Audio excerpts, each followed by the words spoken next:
Chapter 21. Grover leaves a 5-hoof review. Wow, I was feeling fancy all right. I couldn't move my limbs. I was drooling uncontrollably. My nostrils and mouth burned like I just walked through a wildfire of burning polecat fur. I was the fanciest heap of useless flesh in Lower Manhattan. Spellbound, Sylvie announced proudly. Your loved one will be paralysed by the fragrance. She beamed at Grover. Good, don't you think? I'm considering hiring some monster influencers, have them paralyse a few demigods and stream it live. No, Grover yelped. No, that's not good at all. Who would pay 1,000 golden drachmas for that? He gestured at me. I tried not to be offended. I assumed he was talking about my condition, not me as a person. Oh, you'd be surprised, Sylvie said. It's all about inclusivity. Not many customers have an elixir as powerful as Spellbound. I can think of quite a few who would pay to turn this particular hero into a helpless sack of... Hey! Grover protested. That's my friend. I wasn't kidding when I said I'm a cloven elder. You'd better fix him right now or... Sylvie laughed. You're free to go, Mr. Cloven Elder. I'll even give you a complimentary box of cypress perfume for your lady friend. You I have no problem with. You weren't there. Where? Grover demanded. What did he ever do to you? Are you serious? Sylvie shrieked. My fingers were starting to tingle. I guessed Grover was playing for time, hoping that the perfume's effects would wear off soon. It would be a good strategy if it worked. Sadly, Sylvie was still holding her spellbound sampler, and it would only take another squirt to put Grover on the floor next to me. I tried to move my hand. My big toe twitched instead.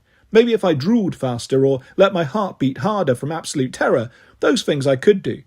Sylvie shook her head in disgust. He never even told you, did he? We were probably just another bunch of casual victims to him, a few more lives he destroyed along his way to herodom. Herodom is not a real word, Grover said. He looked at me. Is it? I drooled unhelpfully. I could feel all my toes inside my socks now. With luck, maybe I could manage to kick Sylvie in the ankle. I'm not going to get into it, Sylvie grumbled. The twins and Philomena think they're the only ones who know how to use our new servant. I'll show them. Wait until they see what I managed with Spellbound. They'll have to give me more time with the witch. The witch, Grover said. Gale. Sylvie snorted. Of course, Gale. It's not often life gives you a second chance, especially in the form of a magical polecat. I intend to make the most of it. Now leave, Sutter, while you still can. He glanced at me. I winked, because that was all I could manage. I hoped it sent the message that my paralysis was slowly wearing off. If he could just buy me more time, like several hours. Fine, Grover said, but I expect gift wrapping.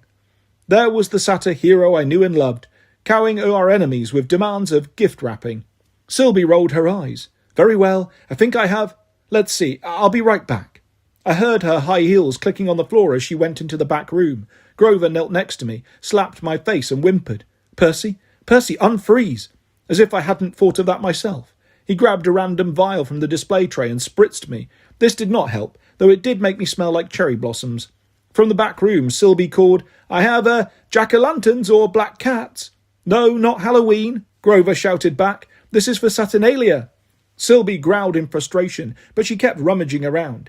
Percy, Grover hissed. He lifted my arm, which fell right back down with a smack. At least, it hurt. That meant my feeling was coming back. With a panicky yelp, Grover rummaged around in his pockets. He pulled out a paperclip.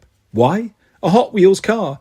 Again, why? And something that looked like a wad of lint. He opened my mouth and stuck the lint under my tongue. I did my best to drool in an outraged way. My eyes sent the message, Dude. Here we are, Sylvie crooned, bursting through the curtains with a roll of gift paper. It has little snowflakes on it. That will have to do, and here are a few ribbons and bows to choose from. Now, normally, the price for the Cypress Summer Breeze would be... Wait, I need gift wrapping for him too. He pointed at me. Sylvie looked incredulous enough for both of us. You want to gift wrap your friend? But I was going to dispose of him after I tied him up and showed him to my sisters. I was looking forward to gloating. Sylvie, Grover said, I can write you a glowing review in Cloven Elders Monthly. 5 hooves. I've never given any establishment 5 hooves, but you have to meet me halfway. You said my friend has the same chemistry profile as my girlfriend, yes? I want to make sure the gift wrapping looks good on him before we wrap up her present. This made absolutely no sense to me. Then again, I was a slab of meat on the floor and nobody had asked my opinion. Also, the customer was always right, I guess. Sylvie's eyes had lit up at the thought of a 5-hoof review in Cloven Elders Monthly, which I was pretty sure didn't exist. Fine. She set the bottle of Spellbound on the counter, knelt and stuck a blue bow on my forehead. Oh yes, that's definitely his colour. I may present him to my sisters that way. Now, about your girlfriend's gift. As they debated ribbon and bow options, I realised I could now taste the nasty lint under my tongue. Warmth was spreading down my throat and into my lungs. My fingers twitched. I could flex my hand. Whatever Grover had put in my mouth seemed to be hastening my recovery. Grover turned to keep Sylvie's back to me. As he asked probing questions about her return policies, I managed to sit up, feeling woozy and sluggish. I fumbled for my sword, but I couldn't make my hand work right. I accidentally slumped into the sales counter, pushing it sideways, and a vial rolled off the edge and into my lap. The bottle of Spellbound. Sylvie spun to face me. What? Grover hit her over the head with the roll of snowflake wrapping paper, which made her turn. Hey! I managed to get my clumsy fingers around the perfume bottle. I almost squirted it in the wrong direction, into my own face, which would not have been great. Just as Sylvie realised that Grover was only a distraction and probably not serious about that 5-hoof review, I got the vial pointed in the right direction and sprayed Sylvie's legs. She collapsed into a kneeling position. How dare you! She shrieked. I squirted her face 5 times. She keeled over sideways and began to drool and twitch. "Ugh," I said. Grover helped me up. My legs felt like foam swimming pool noodles. I leaned against the counter. "Thanks, man." I spat the lint out of my mouth. "What was that?" It came out a little slurred, since my tongue and lips were still numb. "Piece of brown toad eye." "What now?" "Curative dried mushroom. I wasn't sure it would work." "Well, appreciate it," I told him. "Never getting that taste out of my mouth, though. Let's check the back room." I tried to take a step and almost face-planted. "Maybe you should check the back room. I'll watch Sylvie." Grover ducked behind the curtain. While he searched, Sylvie and I glared at each other and drooled menacingly. "No polecat," Grover said when he re-emerged, "but I did find this." He handed me another business card. This one was bright pink and read "Scents Forever" in glittery silver, with smaller letters at the bottom. Daedra and Phaedra, proprietors, followed by an address. "My gods," I said, "the business names just keep getting worse." At least my mouth was getting better. I'm going to guess Daedra and Phaedra are the twins, and this address is only like 3 blocks south. Grover nodded. "What do we do with this one?" He kicked Sylvie's shoe. I thought about it. I didn't want to make her go poof into a cloud of rose fragrance, if I could help it, no matter how mean she had been to me. Something told me these sisters had a legitimate reason for wanting revenge. I couldn't remember what it was, but it made me feel bad. "She'd look nice gift-wrapped," I said. "Maybe the jack-o'-lantern paper?" Grover grinned. "There's duct tape back there too." We got to work making Sylvie all pretty for Halloween. I was feeling good about our work, almost giddy, when the store's front door opened and a girl in a raincoat stormed in. With her hood up and an N95 mask over her face, I didn't recognise her for a second. Then I noticed the dagger in her hand, like she was ready to shank a naiad. When she saw us, her shoulders relaxed. Annabeth swept her hood back and tugged down her mask. "Thank the gods you two are okay." She looked at the blue bow on my forehead, then Sylvie and her duct tape and jack-o'-lantern gift wrapping. "What in the name of Athena are you doing?" Chapter 22. Annabeth asked to see the manager. I had some splaining to do.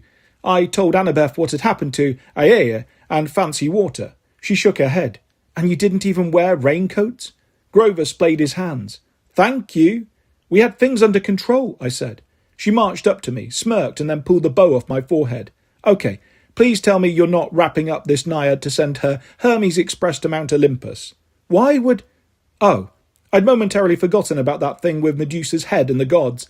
They hadn't found it funny. No tricks, just treats. You want some perfume?" "I'm good." She wiped the side of my mouth. "But I am not kissing you until you wash your face. Usually you don't drool when you're awake." "How did you find us anyway?" "I got the note you left at my school, skipped my last class and ran down here." "Your presentation went okay?" "Aced it," she said, like, duh. "Anyway, I got the feeling you didn't have any idea what you were up against, so I came as fast as I could."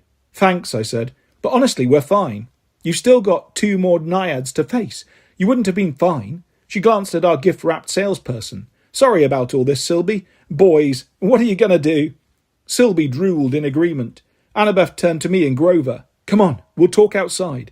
She led us down the street, removing her raincoat as she walked. "I take it you didn't recognise the naiads?" "From where?" Grover asked. "You weren't with us," Annabeth told him. You were stuck in a Cyclops' cave at the time. Grover shivered. The Sea of Monsters. Yep, the Naiads are from the island of Aiae. I rubbed my sore neck. I think I would have remembered a name like Aiae. Annabeth considered that. Actually, you're right. I don't think anyone called it that when we were there. It's another name for Circe's island. The smell of cedar shavings filled my nostrils. It had nothing to do with perfume. I flashed back to the time I'd spent as a guinea pig, stuck in a cage with guinea pig pirates. CC's spa and resort had not been my favourite vacation destination. Oh, I said, that whole day is kind of a blur. There had been a lot of people on Circe's island. 2 of her attendants, Raina and Hilla, I got to know much later. Now they were good friends of ours. But Sylvie and Philomena, I didn't remember them at all. Circe had 4 main handmaidens, Annabeth said. The Aeaeans nymphs. They were responsible for preparing her potions. I guess when the pirates burned down CC's spa, the Naiads came to Manhattan, Grover finished, and set up competing perfume shops, as one does. Annabeth nodded. You just met 2 of the 4 sisters. Possibly exploded one, I said. Gift-wrapped the other? And we've got 2 more to go, Grover muttered. Super. So will they recognise you on sight? I asked Annabeth. They sure recognised me. I could almost see the gears turning in Annabeth's head. I don't know, she said. I met them when Circe sent me for that makeover. But if they recognised you, we should assume they'll recognise me too. I remembered Annabeth's makeover. That had been back when we were in 7th grade, way before we started dating. Circe had tried her best to convince Annabeth to join her crew of super fashionable witches, and for a hot minute I thought Annabeth had given in. I remembered the way she had looked in her elegant dress, with her coiffed hair and perfect makeup. I'd been a guinea pig at the time, but my little guinea pig jaw had hit the floor of the cage. Right, I said. So I'm going to take a wild guess that you have a plan to defeat the last 2 nymphs. Working on it, she agreed. Grover and I exchanged a look of relief. Whenever Annabeth joined the chat, the odds of us doing something idiotic went way down. The odds were never 0, mind you, because I was still in the mix. First, she said, we need to dress the part. Glad it's almost Halloween. There's a pop-up costume store right down the street. Can I be Spider-Man? I asked. Can I be Spider-Goat? Grover asked. We could do a multiverse thing. No spiders, Annabeth shuddered. I have something better in mind. An hour later, we rolled up to Scents Forever in our new costumes, which were not better than Spider-Man. Well, maybe Annabeth's costume was better. She was dressed as a Roman noblewoman, with her flowing white gown that draped diagonally over one shoulder. Gold costume bangles glittered on her arms. She'd also picked the gaudiest golden necklace she could find. Up close, you could tell it was plastic, but we were hoping the Naiads wouldn't get that close. With the help of one of the costume people, Annabeth had done her hair and makeup like it had been on Circe's island. She looked incredible, but you don't have to take my word for it. The costume person's exact reaction was, "You look incredible." Then she turned to Grover and me and said, "Now these 2 are a challenge." We were dressed as Annabeth's servants, bodyguards, loyal gladiators. I'm not even sure, but we weren't rocking the look very well. Grover wore a gladiator's breastplate and a leather kilt sort of thing, with a big plastic sword at his side. I got dressed like a retiarius, one of those Colosseum fighters with the weighted nets and the tridents. The trident seemed a little on the nose for me, but it wasn't my biggest complaint. My armour was basically an oversized loincloth with a thick leather belt, sandals and a weird shield sleeve thing on my left arm that reminded me of a pizza pan. This meant I would basically be walking around Manhattan in late October in my underwear. Annabeth added a big helmet with a faceplate, so nobody would recognise me unless they literally got up in my grill. When I came out of the dressing room, Grover frowned. "I thought you had muscles and stuff." "Dude," I said, "first of all, muscles and stuff sounds like a bankrupt fitness chain. Second, I'm a swimmer, not a bodybuilder." "Okay," he said, but it was clear he was not impressed with my level of rippedness. By the time we got to Scents Forever, I was shivering. I had goosebumps down my arms. At least no one on the street looked twice at us. Not that they would have anyway, since you see all kinds in New York. But with Halloween, it was especially easy to walk around dressed as a gladiator in a plastic diaper. The only one who got any stares was Annabeth, and the people checking her out were lucky I didn't poke them with my fake trident. The perfume shop looked nicer than the first 2 we'd terrorised. The black marble facade was 2 stories high, columned like a Greek temple. The glowing white display windows made the vials and bottles inside look like sacred relics, about to float off into the heavens. I hoped I wouldn't get spritzed with sacred floaty potion. I did not want to ascend while wearing a loincloth. Annabeth didn't give us any advance pep talk. She just strode right into the shop with us in tow like she owned the place, us and everything else in the neighbourhood. "I want to see the manager," she announced. Grover and I exchanged looks again. I'd never seen Annabeth play this role before. Entitlement, check. Arrogance, check. Nothing says, "Pay attention to me because I'm horrible," like demanding to see the manager. It wasn't part of Annabeth's personality, but she pretended well. The place had a few other customers. They all stopped browsing and quickly left. Nobody wanted to be caught in the crossfire of a manager-customer gladiator throwdown. An employee in a black pantsuit scrambled over to us. "Miss, perhaps I can help." Annabeth gave her a glare that could cut through titanium. I'll get the managers," the employee stammered. "Right away." She hurried off to the back room, leaving us by ourselves. The store's interior had glowing white walls and dark tables. Transparent tubes ran along the ceiling. Maybe they deliver your perfume in pneumatic canisters, I thought.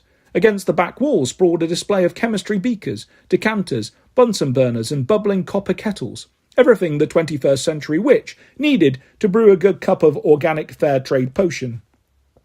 "No polecat," I noticed. "Patience," Annabeth said. She walked over to the nearest display and picked up a bottle. She sniffed it and then set it back down.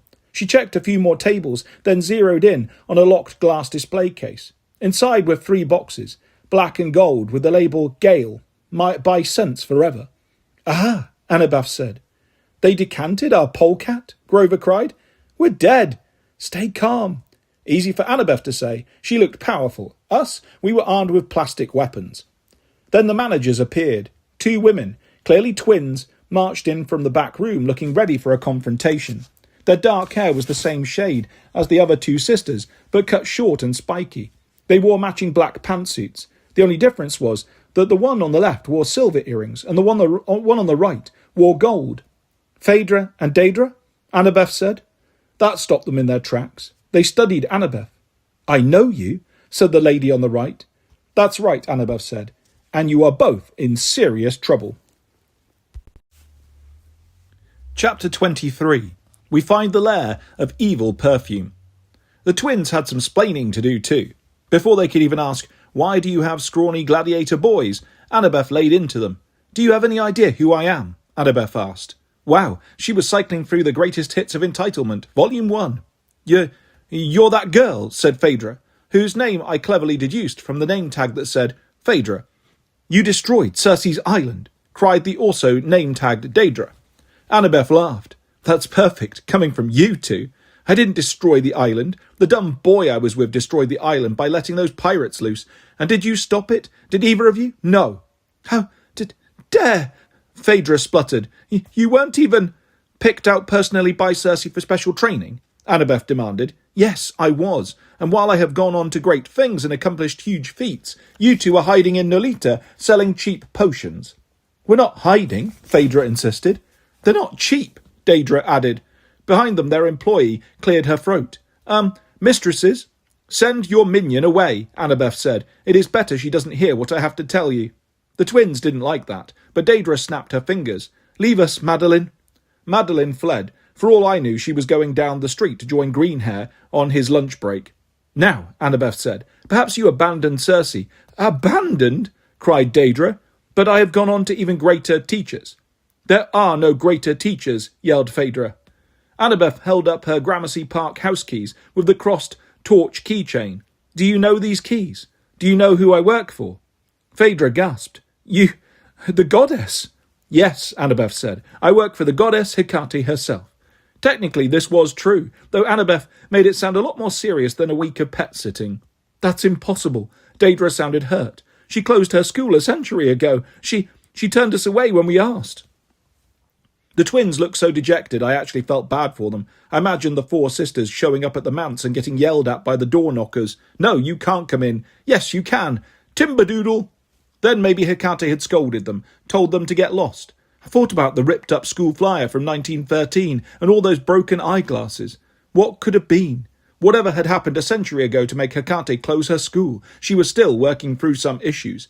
I just wished I understood what it had to do with SEJ. "The goddess is very discerning about her students," Annabeth said haughtily. "They have to be, well, smart. For instance, if you were going to steal the goddess's beloved polecat, you should at least have known better than to name your new product Gale." I'd heard the expression put someone on their back foot, but I'd never actually seen it happen. Both Phaedra and Daedra put all their weight on the backs of their heels, leaning away from Annabeth as if she might breathe fire. I could have knocked them over with a plastic trident. I assure you, Phaedra stammered, we didn't steal Gale. She came here quite on her own. And she's here now? Annabeth guessed. Your sisters Philomena and Sylvie have already met the goddess's displeasure. If I find that any harm has come to Gale, I will be happy to show you what— No need, Phaedra yelped. Gale is perfectly fine. We can send her home, perhaps next week?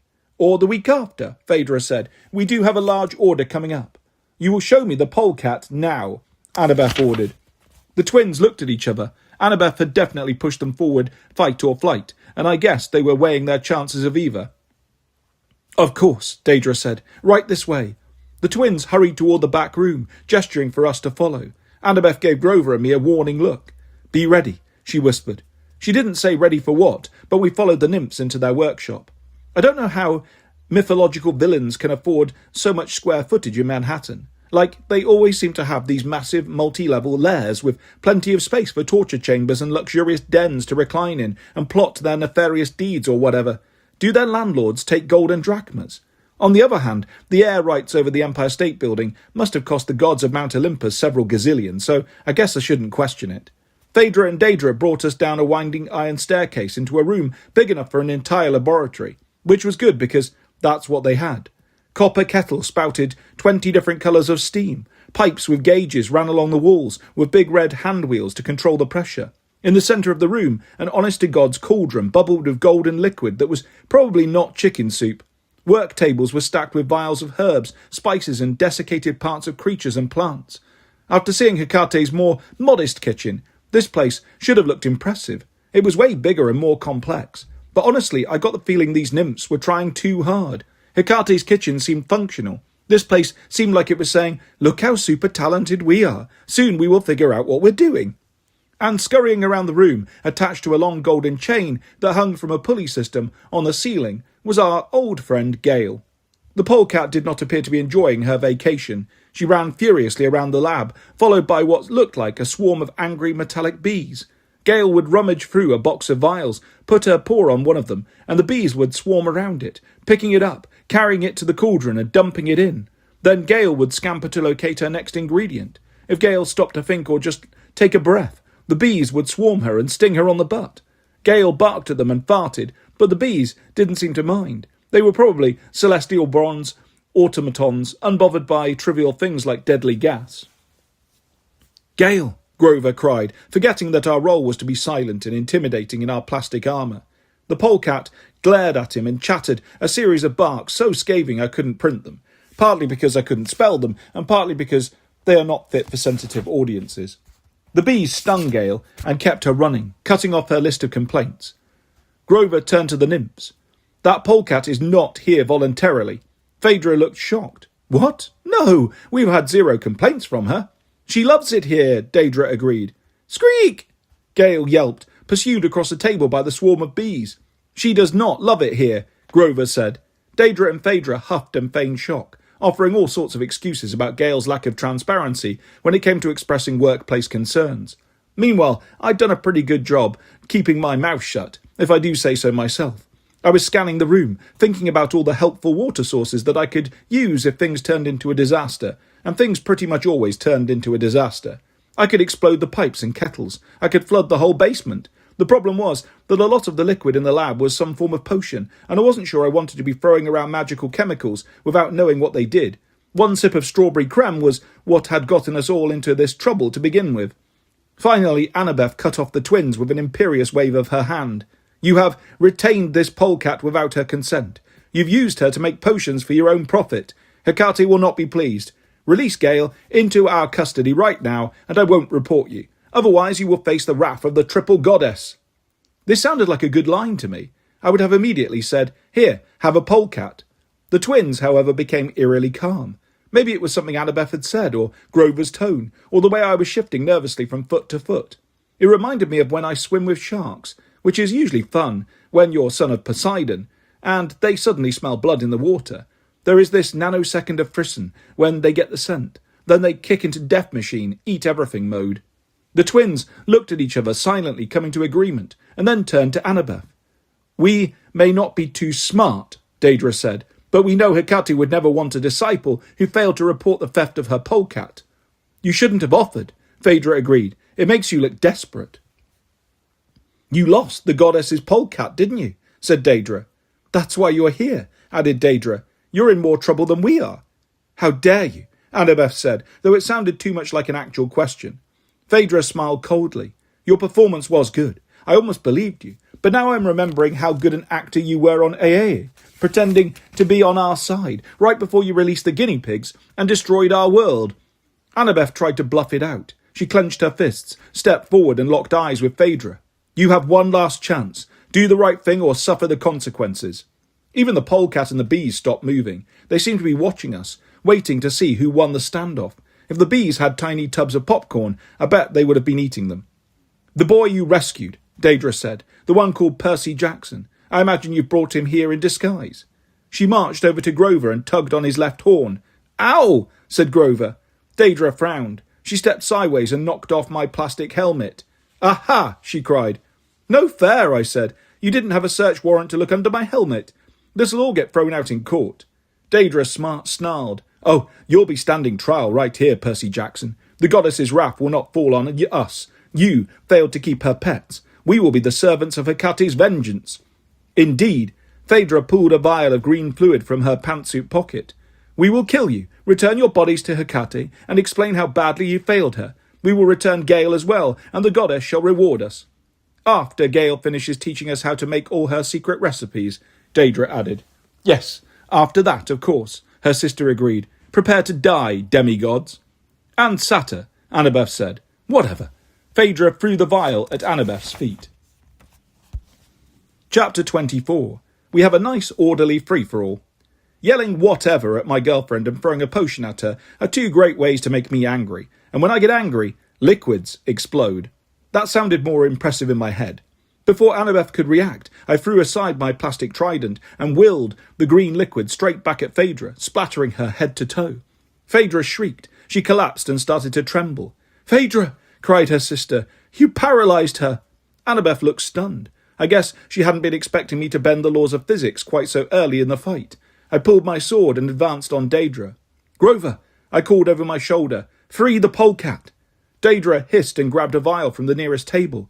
"Don't even think about it," I snarled. The problem was that to stop her, I'd have to slice her to dust. Maybe I could justify it, but I still didn't like the idea.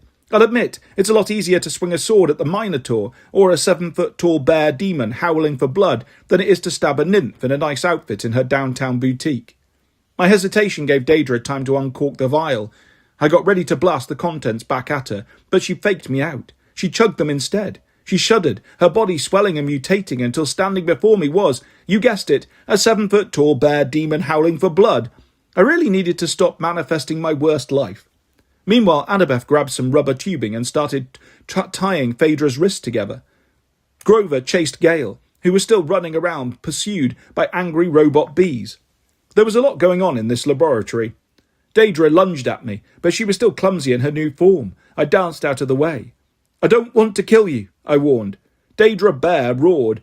She overturned the bubbling cauldron, forcing me to scramble backward. I braced for her to charge, but she was a tricky teddy. She lunged at Annabeth instead. My heart did a jackknife. "Look out!" Annabeth turned in time to see 3 tons of Daedra the Pooh hurtling her way. She leapt aside, but Daedra managed to backhand her, sending her crashing into the wall. "No!" I ran toward them, splashing through the pool of steaming cauldron soup. I got to the bear before she could claw Annabeth, and I slashed with Riptide, cutting clean through Daedra's right paw. The paw went flying.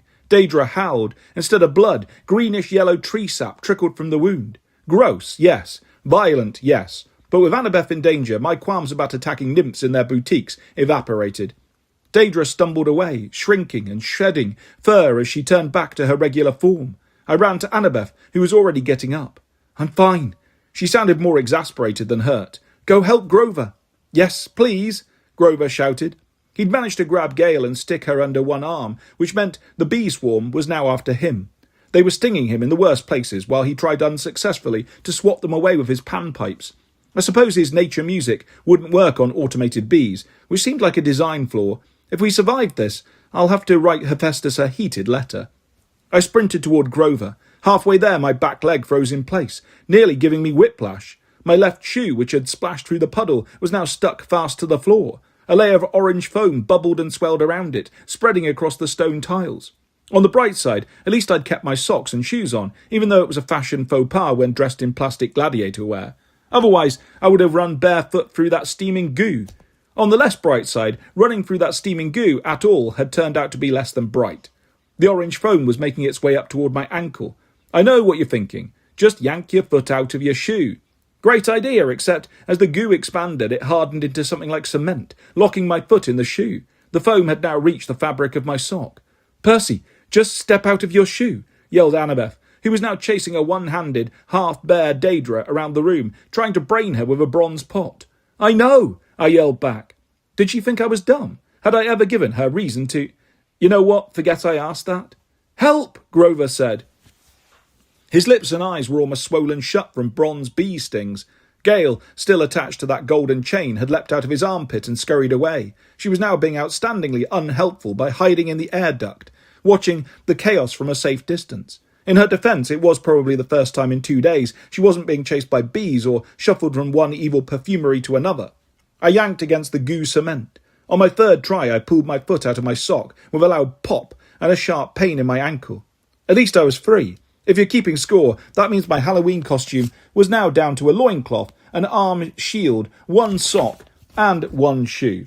If I couldn't kill the nymphs with my sword, maybe I could horrify them to death with my appearance. I limped over to Grover. Yeah, my ankle was definitely messed up. Then started yelling and swatting at bees. Meanwhile, Annabeth caught up with Daedra and whacked her over the head with the pot. Daedra stumbled off in a daze, tufts of bear fur falling off her face. If she could have found a potion that made cartoon birdies swirl around her head, she probably would have drunk it. Unfortunately, Annabeth had been distracted from her earlier task of tying up Phaedra, who was starting to stir. "Behind you!" I yelled. I would have done more, but I was swarmed.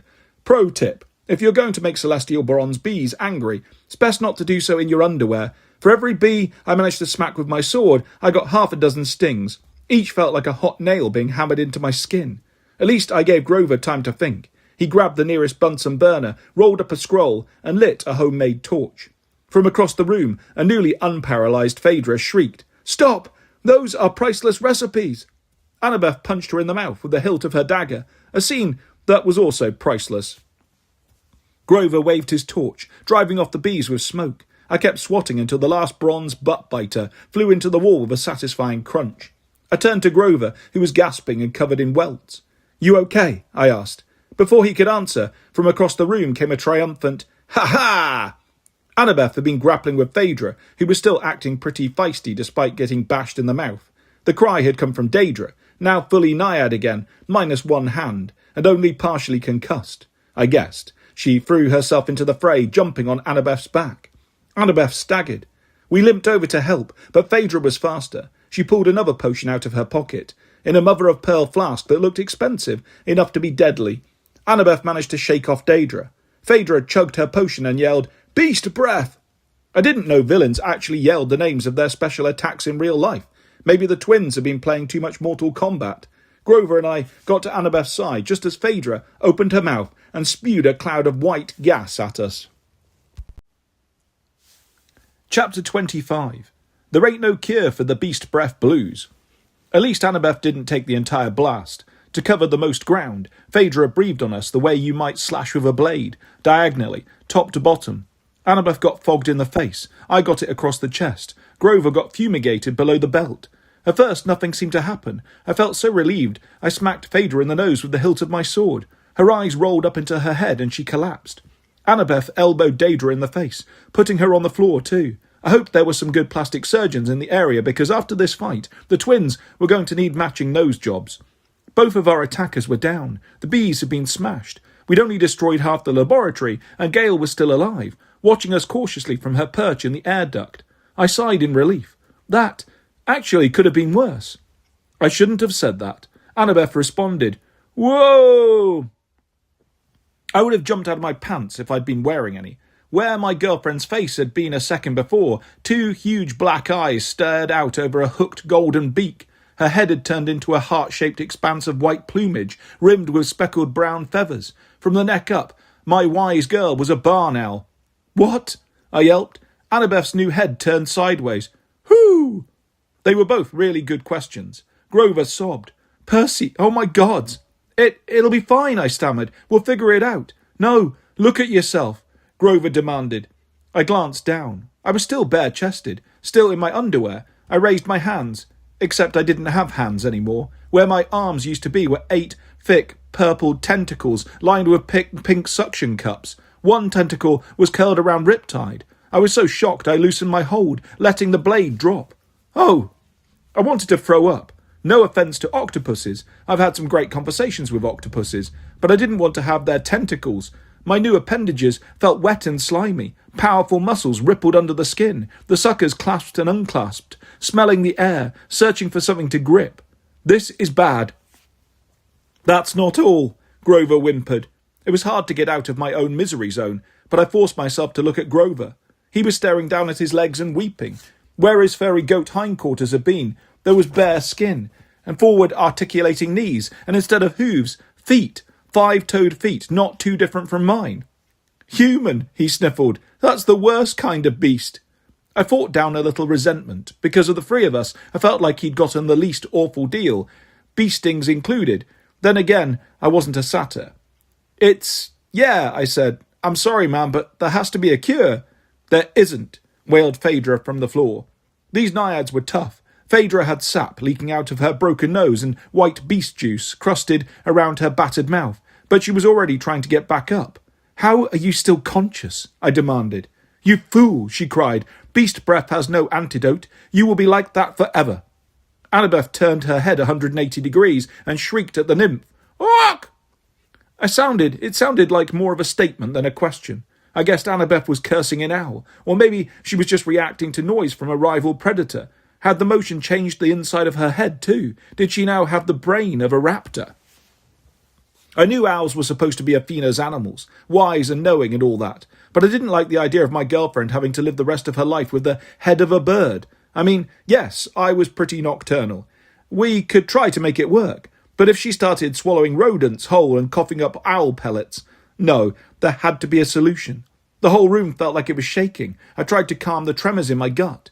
"Grover," I said, "can you tie these nymphs up tight this time?" He stared miserably at his legs. "I feel so violated," he muttered. "My beautiful fur, my hocks and dew claws." "Grover!" I flailed my tentacles. I hadn't meant to, but they responded to my agitation, shimmying around and coiling into loops. I was lucky I didn't squirt ink out of my armpits. "Grover, I know, man, but please." "Don't call me a man," he sobbed. The tremble in my gut was getting worse and started moving down into my legs. I wished I'd been first in line with the beast breath. I probably would have turned into a mackerel head or something. But at least Annabeth would have still been able to talk and tell us what to do. She would have had an idea. Me, I had 100 new suckers and a strange desire to hunt lobsters. "Grover, tie up the twins, would you?" I pleaded. "I gotta think." Okay. Grover shuffled awkwardly toward Daedra. "How do you walk in these? They're so tender. Ouch, ouch, ouch." Meanwhile, Annabeth, who thankfully still had human arms, started tying Phaedra's wrists together with rubber hoses. I hoped that meant she was still thinking like herself. Grover grabbed some duct tape. He knelt next to Daedra, who was now groaning and half-conscious, then apparently realised it was going to be hard to tie her wrists together since she only had one hand. He padded over to the severed bear paw, picked it up by one claw, and took it back to Daedra. He duct-taped it back to her wrist, despite the fact that it was several sizes too big. "A good surgeon should be able to reattach this if you hurry," Grover said. "It's a bear paw," Daedra complained. "I'm a nymph." There, Grover said, patting her shoulder, which did not seem to comfort her. "There's got to be something in this lab," I said. "All these potions."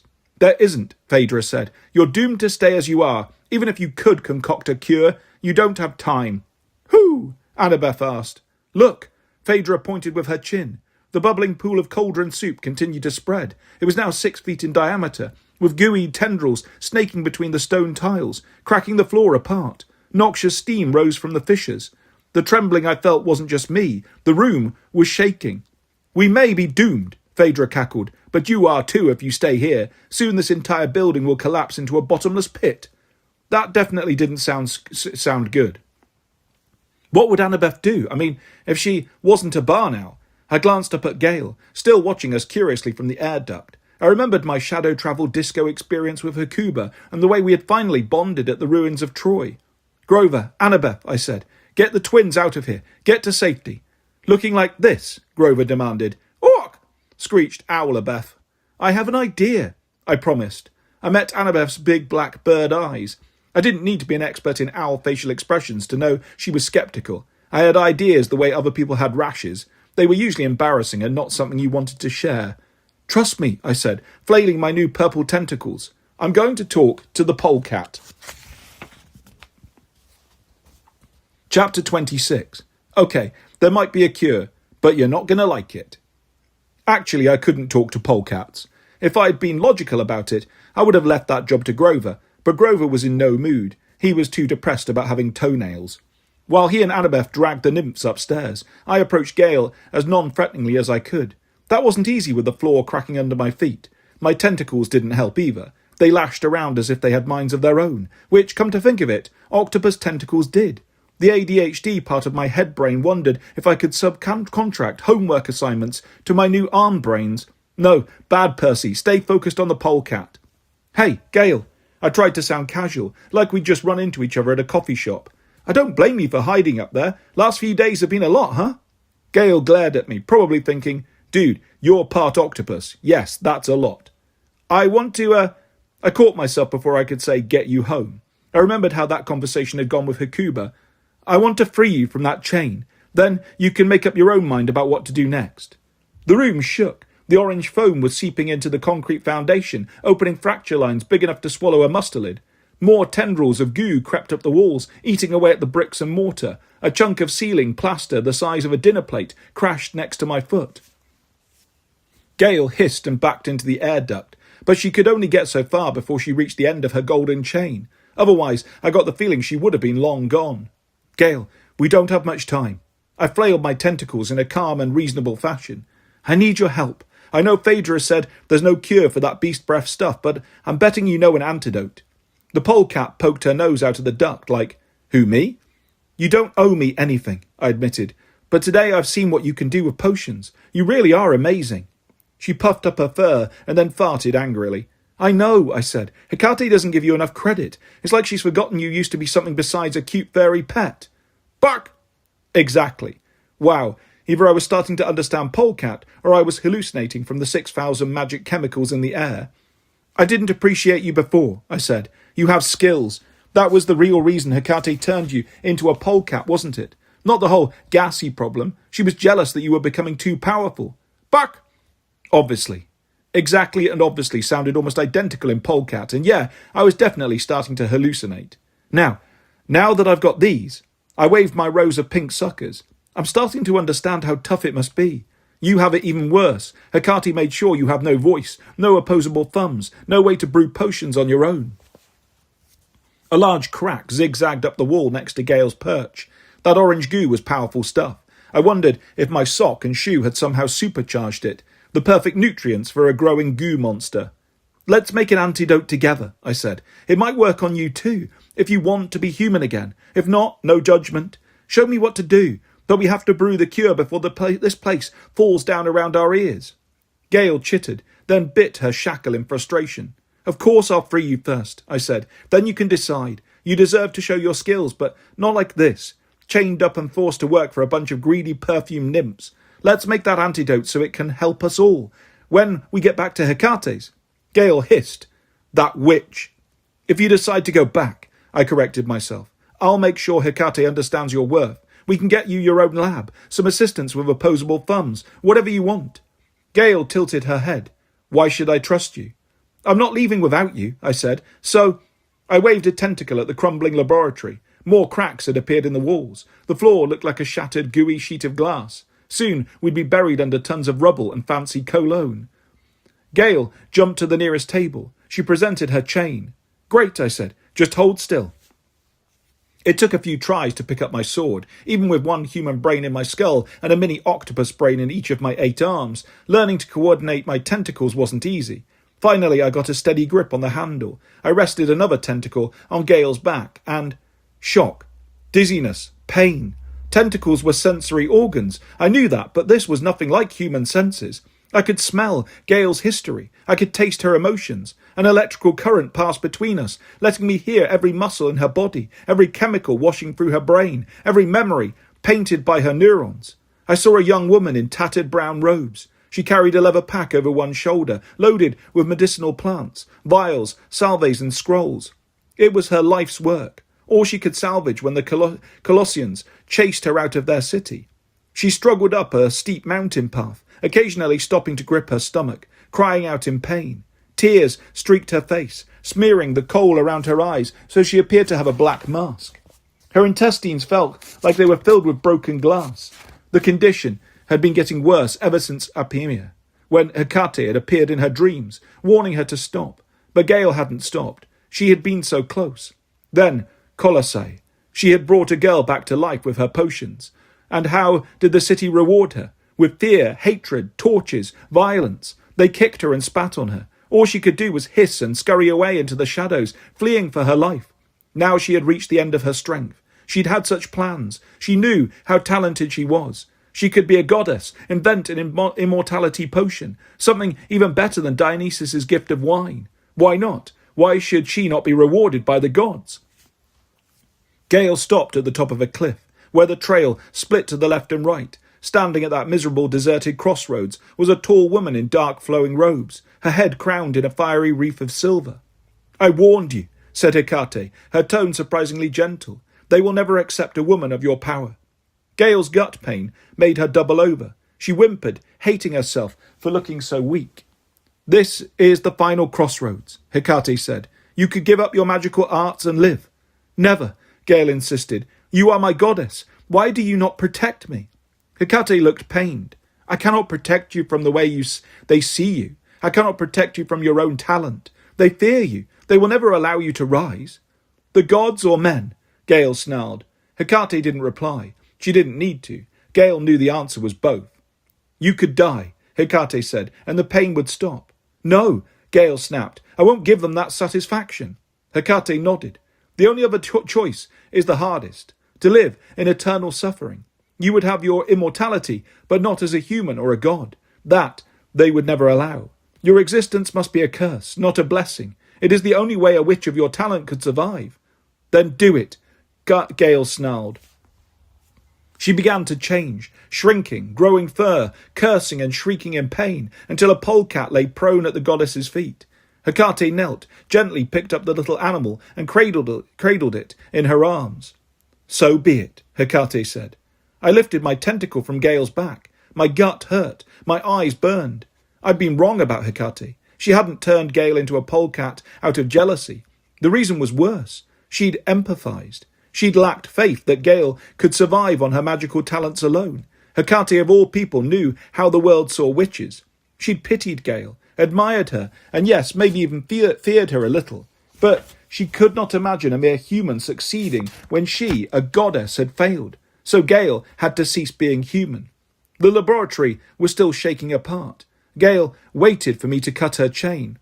She gave no sign that she was aware of what I'd sensed. I steadied the tentacle, holding Riptide, and brought the sword down on the golden restraint, severing it neatly a few inches from Gale's collar. The polecat stared at me with surprise. "You didn't kill me. Also, why are you crying?" "You can flee if you want." My voice was hoarse. "Maybe your next adventure will end up better than this. Or we can help each other. Either way, for what it's worth, I believe in you." Gale's whiskers quivered. She might have been sniffing the air, estimating how much time we had left based on the smell of the goo apocalypse. Or maybe she was just thinking, "You are one strange kid." At last she raced over to another table and put her paws on the rim of a mixing bowl. I hobbled over on my twisted ankle and looked inside. It's empty. Her expression said, "No kidding, Einstein. We're going to mix the potion in here." "Got it," I said. "Show me what we need." Honestly, Gale was a pretty good teacher. She'd run to a vial or pot and tap it to indicate we should add its contents to our concoction.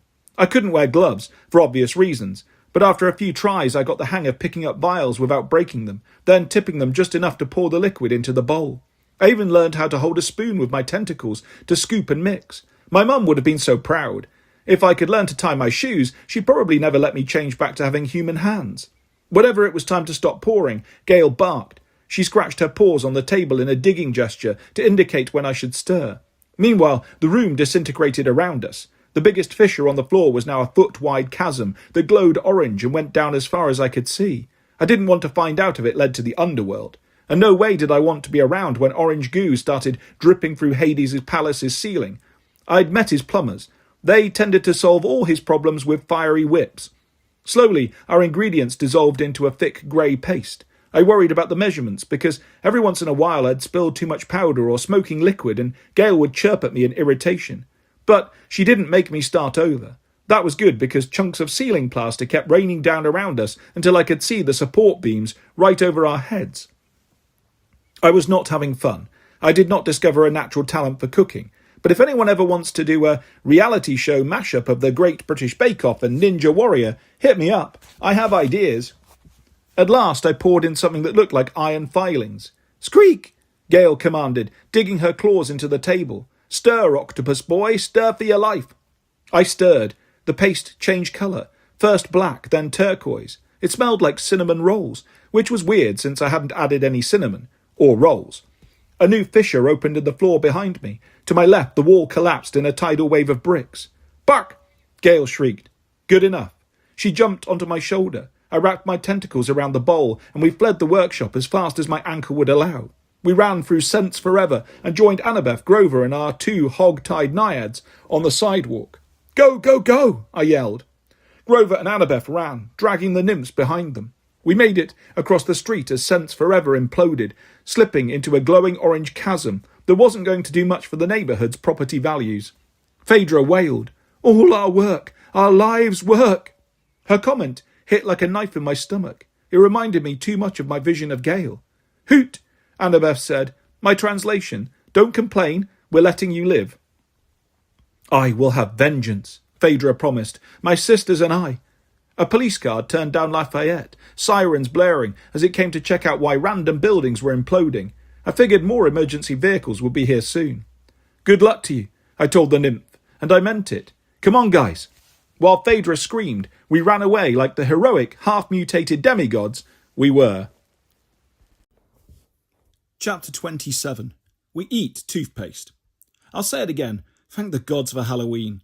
I doubt any amount of mist could have hidden Owlabeth and Octo Percy from the curious eyes of mortals as we fled, especially since my tentacles kept slapping passers-by for no particular reason. Because it was Halloween, though. Most people would think, wow, those costumes are incredible, and that third guy is fully human. Amazing. After a few blocks, we ducked into an alley to catch our breath. Whoo! Annabeth said. I looked at Grover. Can you understand her? Grover's face was still covered in bee-sting welts. He picked a piece of gravel from between his toes. What? No, it's not a regular animal language she's speaking. It's, I don't know. Whoo! Annabeth demanded. I held up one tentacle in a placating gesture. Then I realised it might look like a worm to a giant bird, so I put it down again. I'm going to guess you're asking what happens now. Gail and I made a possible cure. On my shoulder, Gail chirped. It's not just possible, it's genius. I explained how Gail and I had bonded while mixing potions in a collapsing building. I didn't mention the vision I'd seen. I didn't think Gail would appreciate me sharing that with the whole group, but I proudly presented Annabeth and Grover our bowl of turquoise goop. Annabeth rotated her head in a circle and coughed. Everybody's a critic. Grover sniffed. I think it smells good, like cinnamon toothpaste. Do we rub it on our gums? I thought it was like a lotion for your skin. Bark, Gail said, outraged. We have to eat it? I asked. Bark, Gail agreed. Suddenly I wasn't sure about this recipe. The process of making it had been a blur, but I remembered the iron filings, a few bubbling toxins, and some things that had looked like insect shells. How much? Grover asked. I looked in the bowl. My heart sank. There wasn't nearly as much as I'd thought. The paste had congealed into 3 golf ball-sized lumps, almost like it had divided itself into suggested serving sizes. But if we only had 3... I started to say, I'm not sure. Gimme, said Grover. He scooped out one blob of paste and stuck it in his mouth. As soon as he swallowed, he doubled over and gagged. Ah! I put my hand on his back. Grover? My polecat lab partner skittered across my shoulder, anxious to see what would happen to patient zero. Despite my newfound respect for Gale, I had a horrible thought that this paste might be an elaborate prank to make us all fart forever. Grover shuddered violently. He staggered over to a dumpster and retched. Hoo! Annabeth ruffled her head plumage. Oh, gods, I said. I'm so sorry, Grover. We'll get you back to the manse. Maybe there's an antidote or... No, Grover gasped. Wait! He retched a little more. Tufts of goat hair started sprouting on his legs. His knees bent backward. His feet hardened and turned into hooves. Praise the squirrels! Grover was a satyr again. He turned and spat out a toenail. Blah! How do you feel? I asked. That is definitely not cinnamon toothpaste. He gave me a weak smile. Even the welts on his face were starting to fade. But you did it, Percy. I feel like me. Gale is the real hero, I said. Gale chittered, obviously pleased. I turned to Annabeth. Okay, so if you're ready. Annabeth tore into the second ball of paste with her sharp, hooked bill. Gale jumped off my shoulder and scampered to a nearby fruit crate. I guess because giant owls are something polecats have nightmares about. Annabeth gagged. Her beak opened wide. Her owl eyes got even larger. Her crown feathers stood on end like blades. She brought her hands to her throat, the universal sign for choking. I panicked. Would the Heimlich manoeuvre work on a half-human, half-raptor? I only had octopus tentacles, but I hustled behind her and did my best to find her sternum, the way my fourth-grade health teacher had taught us. I thrust upward into her diaphragm. An owl pellet, the size of a melon, shot from her throat and bounced off the opposite wall. She doubled over, breathing heavily. When she straightened again, she was normal Annabeth. Human face, human hair, with the scent of her usual apple shampoo. You okay? I asked. I'll take stupid questions for 500, please, she said hoarsely. I grinned. That's a yes. She looked at my octopus arms. You, however. Yeah. I looked in the bowl. One blob of paste was stuck to the bottom. It was even smaller than the doses Grover and Annabeth had taken. Annabeth seemed to understand the problem. It was nice to be able to read her expressions again, even as she was looking at me with a mix of anxiety and dread. You're cool, she said. I walked over to Gale's fruit crate. I knelt so we were eye to eye. There's only enough left for one of us, isn't there? She chirped. Definitely a yes. I don't suppose we can make more when we get back to Hecate's? I asked. She gave me a longer series of barks and chitters. I looked at Grover for a translation. She says no, he told me. Some of those ingredients take centuries to grow. I imagined Hecate could change me back with a wave of her hand. Then again, if I looked like a half-octopus when she got home, the truth would come out. She'd blast me into deep-fried Percy calamari. Maybe I could ask my dad for help. He was an expert on sea stuff. Then again, he already had one immortal son, Triton, with 2 fishtails. Poseidon might not see the issue. Then we'd get into a whole sea animals are better than land animals conversation. He'd probably tell me he'd always wanted an octopus for a son, and I should consider myself lucky. I shuddered, my tentacles rippling with revulsion. I offered the bowl to Gale. I promised I would help you if you helped me, and you did. You saved my friends. If you want to be human again, you deserve it. You're an incredible witch, maybe the best ever. Gale tilted her head, considering me. I got the feeling she knew exactly what I'd seen when I touched her back in the lab. I was determined not to show her any pity. I meant what I said. She was incredible. She deserved more than a curse. The polecat started chittering again. She says she likes you, Grover translated. You're not bad for a demigod. Thanks. She appreciates you keeping your word. I nodded. No problem. I would have pet tentacles forever. Maybe I'd finally learn to tie my shoes. But she doesn't want to change back to human, Grover added. I caught my breath. What? Polecats are much prettier, Grover said, and she's had centuries to get used to her new form. Besides, she's immortal. If she turned human, she'd get old and die. Then she'd have less time to research new recipes. She wants you to take the antidote. But she also wants you to keep your promise about asking Hecate to let her have an alchemy lab and assistants with opposable thumbs. Yeah, of course. Gale pushed the bowl toward me with her little paws. Chuck! Thanks, Gale, I said, tearing up all over again. You are a polecat among polecats. I scooped up the paste with the tip of my tentacle and choked it down. I will spare you the details. There was much retching. Things came out of my mouth that should never come out of a human mouth. But once I was done throwing up, I had my old arms back again. The first thing I did was pull Grover and Annabeth into a group hug. Gale hopped onto my shoulder and farted in camaraderie. I kissed Annabeth, though my breath probably smelled like cinnamon and bug shells. How about we get back to Hecate's, I suggested. I have a weird craving for lobster rolls. Chapter 28. I make a bad plan. Back at the manse, the hellhounds were just waking up. Nope thought we smelled really interesting. I guessed that to him, Grover's hooves smelled like feet, my arms smelled like seafood, and Annabeth smelled like she'd been watching over two numbskulls all afternoon and had possibly turned into a bird. Gale and Hecuba greeted each other with a nose boop. It wasn't exactly a tearful reunion, but I got the feeling they were glad to see each other. Their body language seemed to say, "Yes, I am relieved you're back. Now let us never speak of this again." Nope sniffed Gale's butt and apparently confirmed that she smelled so bad she must be part of the family. Gale danced around impatiently until Grover agreed to take her to the feeding room for a chicken carcass. I checked on the eels, who were disappointed we hadn't died and brought our own remains home for them to eat, which didn't make sense, but eels have their own kind of logic. Nobody else wanted lobster rolls, so we got pizza delivered instead.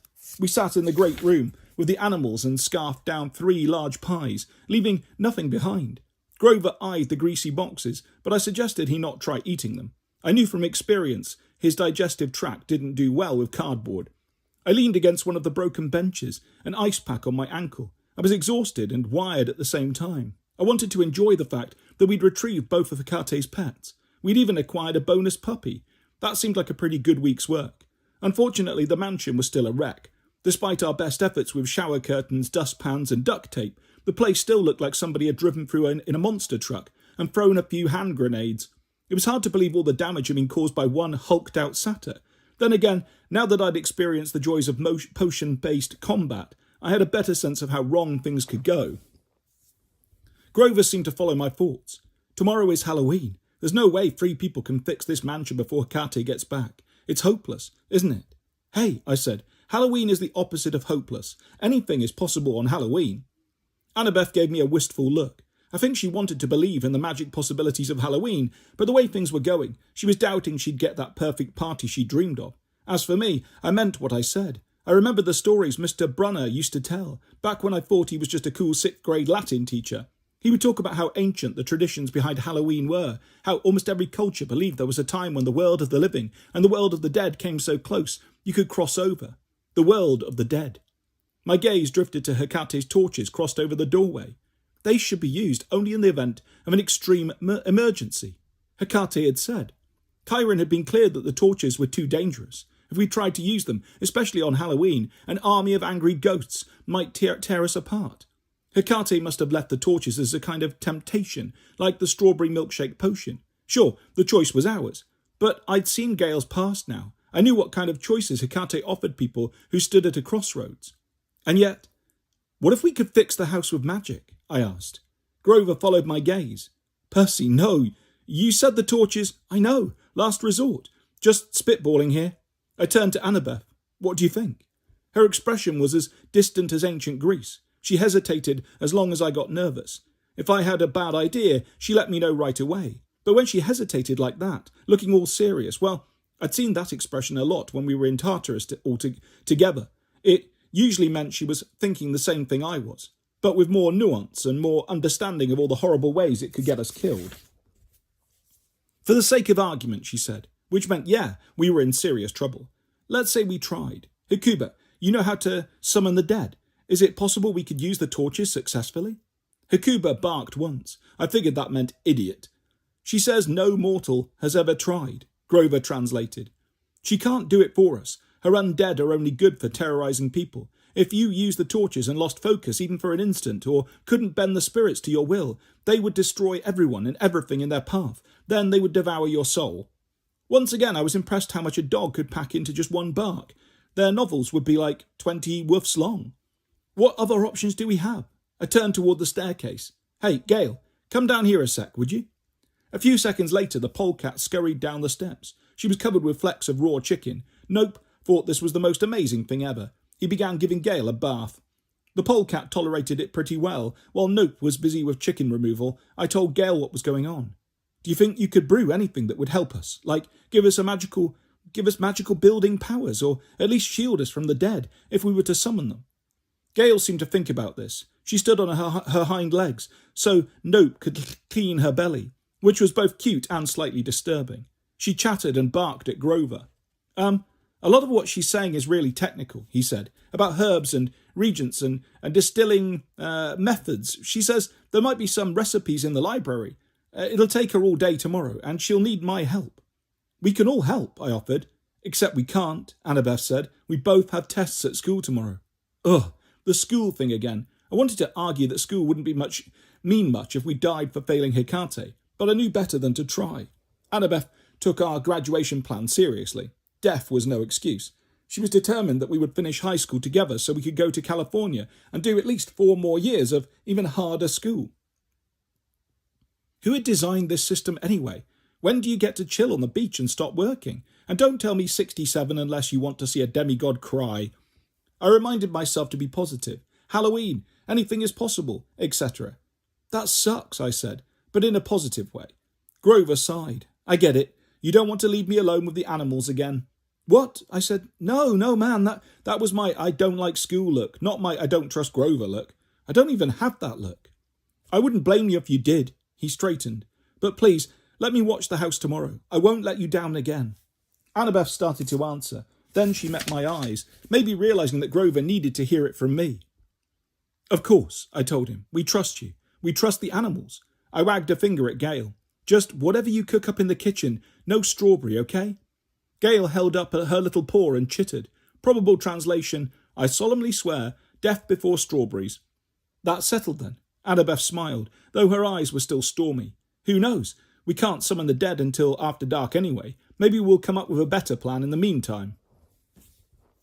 When I got back from brushing my teeth, not with cinnamon toothpaste, never again, Grover and the animals were asleep and snoring in a big pile. I looked around for Annabeth. I was worried she might be buried under that mountain of cuddles. Then I noticed our makeshift front door was open. I padded outside, past the 3 door knockers, still silent and safely wrapped in their cardboard box. Annabeth stood on the sidewalk, leaning against the fence, staring back at the manse like an architect planning a job. I limped my way across the cranium stone path and joined her at the gate. The facade of the mansion still looked terrible. More grey tombstone tiles had fallen off and broken in the front yard. More windows had shattered. I guess I hadn't noticed because I'd been so busy chasing animals around Manhattan. It's getting worse, I said. Annabeth nodded. How? She hesitated. Today at the perfume shop, when I had the... She circled her hand over her face, the universal gesture for owlhead. I sensed things in a totally different way. That must have happened to you too. Something passed between you and Gail. You learned something. I wasn't sure how she'd guessed that or what it had to do with the house falling down, but I told her everything she'd missed while she was at school, starting with Grover's attempt to ground himself under an army of squirrels. Annabeth shook her head. I'm going to kill him, in a loving way. He knows, I said. Then I told her about my tentacle-sucker mind meld with the ferret. She fidgeted with her camp necklace. I hadn't seen her do that in a long time. She turned one bead after another, as if reminding herself how many summers she had survived. Maybe it helped her believe she could survive one more day. Percy, she said, I don't give you enough credit. I blinked. I'm sorry. Can I get that in writing? Maybe on a billboard? She laughed. I'm serious. You're good at understanding people, making them feel seen. And by people, I mean polecats and hellhounds too. Thanks, I think. She took my hand. Back in Astoria, when the undead touched you, you saw Hukuba when she was grieving, the moment she turned into a hellhound, yeah? I nodded. I could still hear Hukuba's anguished howls and feel the heavy Greek shackles around my ankles. Do you know what I saw? Annabeth said. I saw the city itself, Troy. She tightened her grip on my fingers. Your dad built those walls. Did you know that? The whole city was constructed with magic. Maybe I'd heard that story before, but it still sounded strange to me. I couldn't imagine my dad as a bricklayer. I saw the city collapsing, Annabeth continued. Hukuba was dragged out, her family was killed, and the magic unravelled. It's like the city's reason for existing just stopped. I could feel every column cracking, every support beam collapsing. I wanted to save the city, all those homes, temples, palaces, but I couldn't. She gave me a despondent look. You saw the people. I saw the buildings. Why is that? I didn't answer right away. The obvious thing to say was, because you're an architect in training, but I knew that wasn't what she needed to hear. She'd been sitting with this vision for a while now, and it was clearly bothering her. Maybe you saw what you needed to see, I ventured. A way to help Hukuba and us. You read people just fine, wise girl. Better than me, but architecture, only one of us can do that. As if on cue, another tombstone sloughed off the side of the manse, crashing into the garden. I frowned. We're not going to come up with a better plan to fix this place, are we? Annabeth shook her head. We'll have to use the torches to summon the dead. I'll have to use the torches. Hold on. She squeezed my hand. You said it yourself. I'm the architect. But this place was built by ghosts. That's the basis of Hecate's power. I'm going to need help from someone ghostly who knows about building in Manhattan. I flashed back to the beginning of the week when Annabeth and I had sat in her favourite cemetery near the School of Design. You're not serious. She didn't need to reply. She was dead serious. Ouch, bad choice of words. I'll do some research tomorrow at school, she said. But yeah, I think it's my best shot. I didn't like the way she said my best shot, like this was something I couldn't help with. I thought about her vision of Troy, like the city's reason for existing just stopped. I looked at the black iron trellis draped around Hecate's front porch, like a huge mourning veil. I imagined I could hear the shriek of a frightened child pedalling away down Gramercy Park West as fast as she could. I took a deep breath. I think something has been wrong with this place since long before we got here. I told Annabeth about the ghost I'd been seeing, the display in the library, from Hecate's defunct school and the collection of broken eyeglasses. What could have been? Annabeth isn't easy to surprise, but my words seemed to hit her like a spritz of paralysis by fancy water. You're saying? She didn't seem able to finish the thought. Something went wrong over a century ago, I said. Something that made Hecate close her school. Ever since, this place has been losing its reason to exist. I think Grover's strawberry rampage just hurried things along. Hecate's been keeping Hecuba and Gale like prisoners, scared of them escaping. She's been pushing people away, maybe prospective students, like those 4 naiads. Like SEJ, Annabeth said. I nodded. I don't know what happened exactly, but if we're going to try rebuilding this place with the help of ghosts, then we need to figure it out, which means I need to talk to SEJs. Sally Estelle Jackson. Chapter 29. I get all the candy. When Grover shook me awake, I felt like I'd been asleep for 8 seconds. Annabeth was already rushing out the door. She gave me a kiss. Good luck. Then she kissed Grover on the forehead and told him the same thing. 5 minutes later, I was out the door too with an incredible case of bedhead and cloves covered in hellhound fur. First stop, home. The apartment was empty, but it felt good to use a shower that didn't spit fire. I changed clothes and walked over to the cracked teapot. My mum was at her favourite table, sipping herbal tea and staring at her laptop. Percy! She always greeted me with such enthusiasm. It was nice, except when I remembered it was partly because she was surprised to find me still alive. She gave me a hug. Do you need any breakfast? They have scones today. This was a big selling point for my mum. Scones had never excited me, though. They always tasted like dehydrated muffin bricks. I'm good, I said. Just wanted to let you know what's happening. Please, she said. Sounds much more fun than revisions. I told her about my week at Hecate's. The more I talked, the more Mum tapped her fingers against her cup, like she was channeling all her worry into the porcelain. If she'd had my sea powers, she probably would have been stirring up a tempest in her teapot. Quite an ordeal, she conceded, but at least you got the animals back. Yeah, except the hardest part is still to come, if this raising the dead thing doesn't work out. Hey! She reached across the table and took my hand. It reminded me of when I was a little kid. Sometimes I'd felt like the world was spinning too fast. I couldn't process all the sounds and lights. My mum would tell me to focus on holding her hand. She wouldn't let go until I felt steadier. You're going to be fine, she said, now. It didn't matter that her own hand was trembling. I knew she was as scared as I was, but that was okay as long as we were scared together. Yeah, I said, of course. Just support Annabeth. If she's holding the torches, she's going to need you tonight. Is that a secret mum life hack? I asked. How you keep from getting too freaked out? What do you mean? Like, focus on the people you love. They need you. You can't afford to get overwhelmed, so you keep it together. She laughed. Maybe so. All I know is that you and Annabeth and Grover are going to get through this. Optimism. Another of my mum's superpowers. I remembered my talk with Grover yesterday. He'd been so worried that he'd subconsciously sabotaged us so Annabeth and I couldn't leave for California. I thought about the temptations Hecate had left in our path, the strawberry potion, the library, the torches, almost like she wanted us to fail. Crossroads were Hecate's thing. Whether I liked it or not, I was standing at one now. Everything was going to change one way or another. I just wished the options didn't all feel so terrifying. Why couldn't Hecate be waiting at the intersection with a helpful map and a selection of refreshing beverages? My first meeting with her in the principal's office, when she turned into a fiery triple-headed horror fest, had been enough to reduce me to a terrified child with a loose bladder. I couldn't imagine what it would be like for an actual child to encounter the goddess. I've got to ask you something. I told my mum about the apparition I'd been seeing, the child on the bike, leaving behind a pair of broken glasses. That was you, wasn't it? She stared at the steam coming off her teacup. I wondered, when you mentioned Gramercy Park, so that was Hecate's house. I'd been pretty sure I was right. Now that I knew, I had a sudden urge to take away all of Hecate's candy corn. Certain things should be off limits, even for gods. Harassing my mum was at the top of that list, especially when she was a child. I had a lot of questions. As usual, the most random thought came out first. I didn't know you wore glasses. She smiled wistfully, the way she does when she looks at old photographs. I haven't since that day. My family made me wear them because I was seeing things differently, through the mist.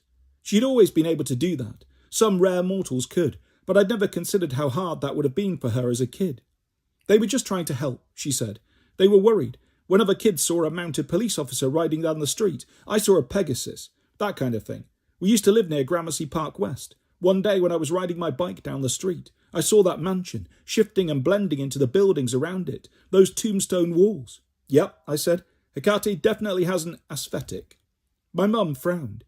An old lady was standing on the porch, just one head and no fiery aura. She looked like a witch, though, black robes, white hair. She saw me on my bike, gawking at her house. I figured she would yell at me for staring, but instead she said something surprising.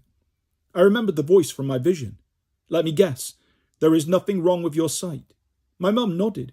She flicked her hand at me and the glasses broke, fell right off my face. Then she said, You arrived too late. Move along. Find another life. I was so scared. Like I told you, I haven't been back to Gramercy Park since.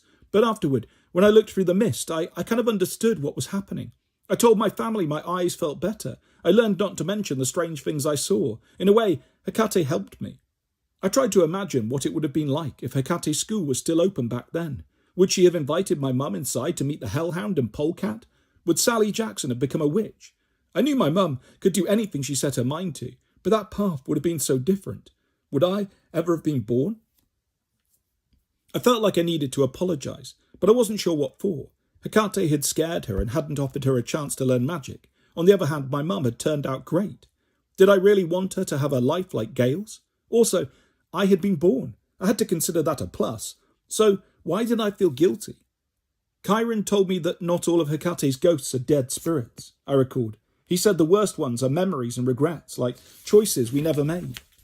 She studied my face. She scooted her chair back and stood, which was getting increasingly difficult for her as the baby got bigger.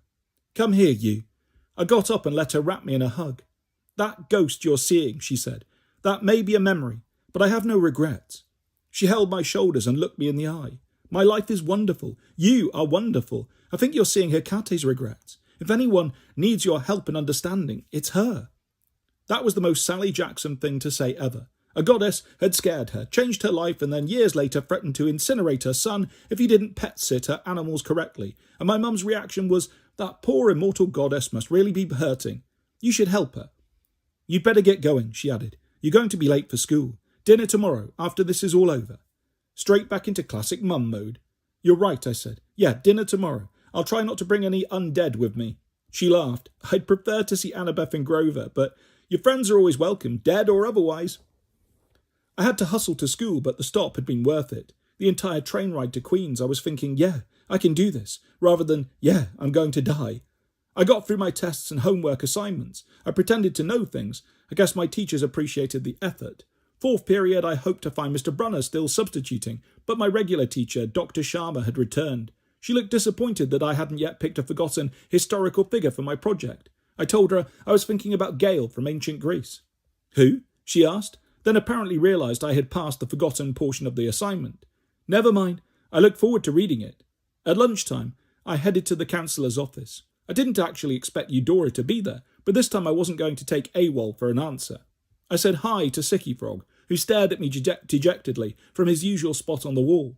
At least I could leave whenever I wanted, but he was stuck there, sat in a too small plastic chair left over from AHS's past life as an elementary school. I stared at the empty space behind Eudora's desk. I know you can hear me, I said. We need to talk. I waited. Come on, Eudora, I cajoled. I was just getting ready to tell my dad how great you've been as my counsellor. Always there for me, always helpful. Percy. Eudora swept into the office from whatever broom closet she'd been hiding in. What a nice surprise. You've been avoiding me, I said. What? Her eye twitched behind her bottle-fit glasses. Not at all. I stared at her. A rivulet of seawater trickled down the side of her face from her seashell hairdo. It's not really you, she said. It's just Hecate is terrifying, I guessed. Hecate is terrifying, she exhaled, deflating into her chair. Oh, cockleshells. When she took over the principal's office, I thought I would die, and I'm immortal. Have you seen what she's up to now? What? She plucked a shell from her hairdo and set it on the desk. A tiny jet of water shot upward, making a miniature fountain. At the top of the sprout, where the water curled back on itself like a mushroom cloud, an image rippled into clarity. Hecate was dancing down a gravel path at night, following a crowd of costumed revellers through a graveyard. The partiers wore black robes speckled with red. Their faces were painted chalky white. Some carried candles, others bore plates of round pastries.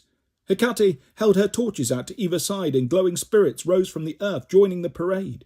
The souls flocked toward her, crowding around and clawing at her robes with their ghostly hands. When they got too close, Hecate crossed her torches, making an X over her chest, and the spirits disappeared again like dust blown away in a breeze. Interesting. The crowd carried on. Hecate laughed and followed the celebration. Where is that? I asked. The Philippines, I believe, Eudora said. They have a tradition called Panganguleoa, appeasing souls with food and festivity. She shook her head. I know I shouldn't be doom-squirting, but I can't help following her progress. If she shakes away, makes her way back here, I do not want to run into her in the faculty lounge, especially... She stopped herself, looking guiltily at me. Especially if I fail? I asked. No, I'm sure you won't fail. She hesitated. Will you? Love the confidence. I told her what we'd been doing all week and that we needed to put the mansion back in order before Hecate returned in the morning. Any advice? Any gifts from the sea that might help? Eudora's doom-squirt fountain fizzled out. Perhaps you should run and hide, she said, solidifying her front-runner status for Guidance Counsellor of the Year. I should probably make arrangements to visit the Mariana Trench for the rest of the term. Wait, why would Hecate come after you? The Nereid winced. She seemed so uptight. I was afraid one of us would dissolve into water and get flushed through the floor. That tended to happen in Eudora's office. Instead, she picked up her shell and returned it to her hair. I may have suggested you, Eudora said, for Hecate's task. You what? She swallowed. Hecate ambushed me. She showed up on Olympus and, well, she asked me what I thought of you. I was shocked. She hadn't spoken to me since 1914. I was desperate to impress her, and foolishly I said you were quite competent. Thanks. I panicked, and now if you fail, that means I failed. Oh, she won't forgive me a second time. I still don't... Wait. I'm a little slow on the uptake, but when a puzzle finally starts coming together, I can usually finish it without having to bash too many of the pieces into place. A second time, I said. 1914. That's the last year Hecate ran her magic school. You were part of that. Eudora stared at Sticky Frog. They looked equally miserable. The school was my idea, she confessed. Hecate gets so gloomy when she's on her own. It's not healthy for her or her animals. I thought she would find it rewarding to teach young witches, and for a while she did. I was the counsellor and admissions director. I would bring promising students to her, demigods, mortals, nymphs, centaurs, all sorts, but when things fell apart... What happened? She shrugged listlessly. War. It's always a war. Our students started taking sides, arguing with one another. It escalated from name-calling to violence to potion flinging. Potion flinging is bad. Eudora nodded. The students needed more than we could give them. Empathy, opportunities for healthy communication. I didn't know how to close the rift, and Hecate, well, she believes in crossroads, in people making their own choices, even if all the choices are bad. She refused to intervene. Things got nasty toward the end. Then she kicked everyone out, swore never to teach again. She blamed me for putting her in that position. Oh. I felt bad for Eudora. It sounded like she'd been doing exactly what my mum had recommended, trying to help a goddess who was hurting, and it backfired spectacularly. I'd seen what could happen when infighting started among demigods, choosing sides, calling names, throwing blame and sometimes weapons. Just last summer, I'd watched two rival camps almost destroy each other and the whole world in the process. Hecate had sabotaged herself, just like she seemed to be sabotaging us now. I was going to have to take away her candy corn and her Curtis Galax. I'm sorry, what happened to you? I said. Eudora sighed. What was I thinking? I'm a magic school. Can you imagine such a thing? Yeah, wild. And now, if you leave her mansion in a state of disrepair... Got it. and I recommended you. I am a fool. Don't beat yourself up. A lot of people make the mistake of recommending me. She put her head in her hands. All I wanted to do was help. So many talented young people in the world, and they don't all fit in the demigod camps. If Hecate still had her school, for instance, perhaps I could have placed those lovely nymph sisters after they fled Circe's island. Them. Instead, they went into retail, she frowned. I wonder how they're doing. I cleared my throat. This seemed like a good time to leave. I stood, but I couldn't make myself go when Eudora looked so distraught. I didn't have my mum's talent for comforting people. Still, I felt like I had to try. I won't fail, I told Eudora. This won't blow back on you. She looked up at me. Are you sure? Totally, I said. This was totally a lie. I had no idea how to solve our problems. I just knew they had to be solved, for our sakes and Eudora's, and even Hecate's. Maybe believing I could figure it out was the first step to figuring it out. This has been a great pep talk, I told her. You've inspired me. I have. You bet. Just one last thing for luck. Trick or treat. She stared at me. I pointed at the Jolly Ranchers. Oh, she said. I must have looked like I needed all the help I could get. She handed me the entire jar. Chapter 30. We goo up for battle. I had swim practice that afternoon. Apparently coaches don't believe in giving the day off for Halloween. Big meanies. At one point in the middle of practice, I remembered that, oh right, we had invited our friends to the manse tonight. I'd forgotten to ask Grover to cancel the party. Maybe Grover and Annabeth had already taken care of it, or maybe I was holding on to the totally unrealistic hope that by the time the party rolled around, we would have fixed everything. By the time I got back to Gramercy Park West, night was falling. Groups of little kids and their parents were wandering the streets, trick-or-treating at stores and townhouses. I figured the older candy bandits and partygoers would wait until full dark. So would the real ghosts, ghouls, and whatever else we were able to summon from beyond the grave. I found Annabeth, Grover, and the pets in Hecate's kitchen. Annabeth had spread books and maps across a steel tabletop, like she was planning a ground assault. Good, you made it, she told me. Not the warm greeting I'd been hoping for, but Annabeth got like that whenever she was in mastermind mode. She started juggling 1,000 factors in her head, preparing for every possible situation. Sometimes that made her see me as another asset for the plan rather than her boyfriend.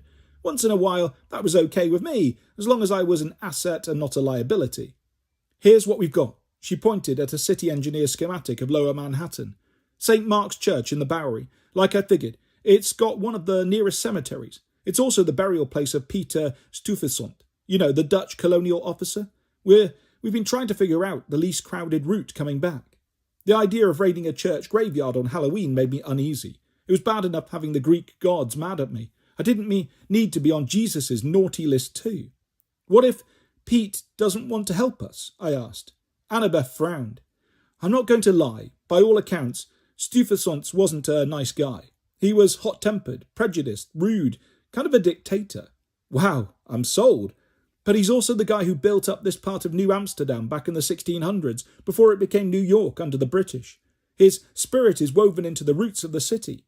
Plus, he was efficient. He got stuff done. If anyone can oversee a supernatural house repair in just one night, it's him.